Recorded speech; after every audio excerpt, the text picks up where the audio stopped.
Yun, alright, good day mga bossing. Meron tayong Lancer GSR na 2-door mga boss. Ito. So ang issue nito mga bossing, ito pakita ko sa inyo.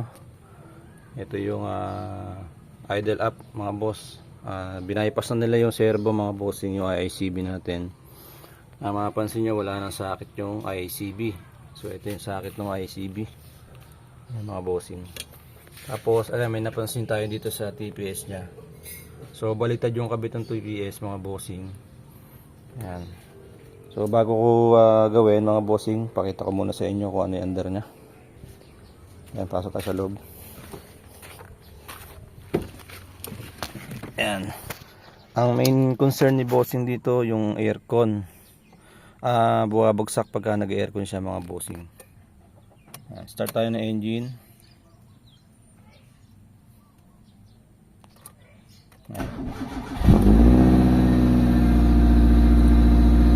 Yan mga boss. Yan mga bossing yung idle nya pagka cold start. Sobrang taas mga bossing. Yan o.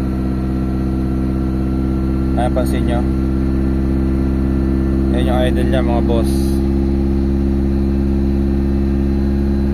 Sobrang taas nya mga bossing. Aircon natin mga bossing. Ayan. Aircon ko ulit. Yan, nag-aircon tayo mga boss. Yun yung idle nya. So yun yung minor nya ngayon.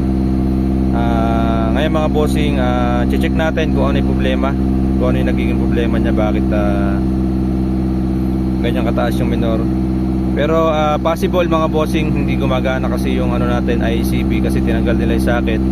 Tapos isa pa, naka-bypass na rin yung ICB natin mga boss.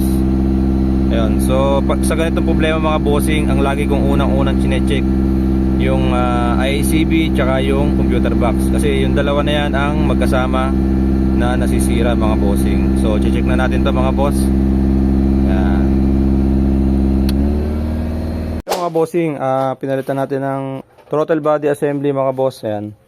So isang set yung ikinabit natin dito mga boss. Tapos yung computer box pinalitan natin sa loob. Tapos dito mga bossing, yung bypass wala na, tinanggalan natin mga boss. Ayan. So wala na tayong bypass mga boss, malinis na yung makina natin. Ngayon mga bossing, testing natin kung ano yung pinagbago dun sa ginawa natin mga bossing. Ayan. Pinalitan lang natin ng computer box tsaka throttle body assembly, kasama na yung IICB mga boss.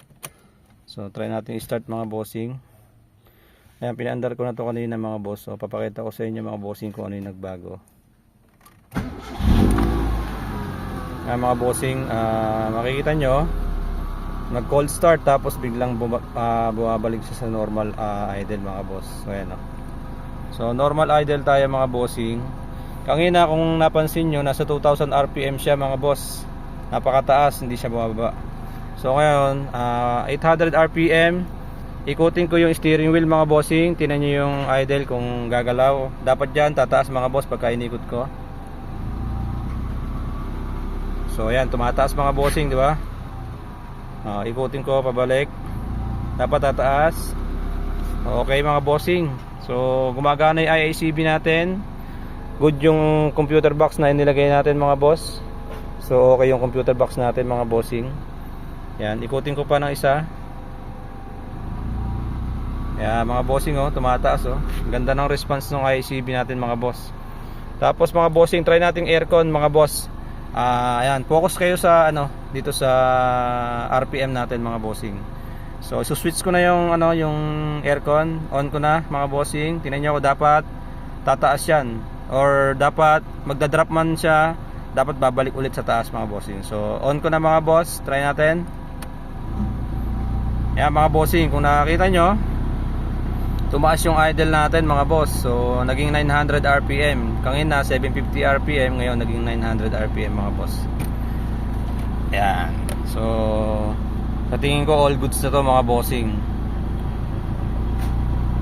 Ayan, tumataas yung idle natin pag iniikot yung steering wheel mga bossing oh. Ayan o, mapapansin nyo.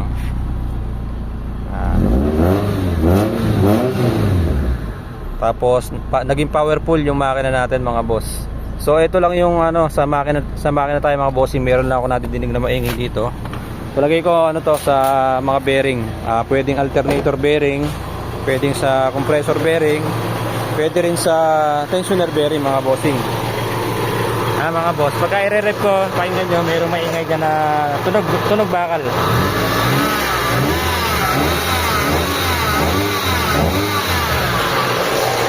Ayan mga bossing, maingay yung mga bearing natin dito sa side na to.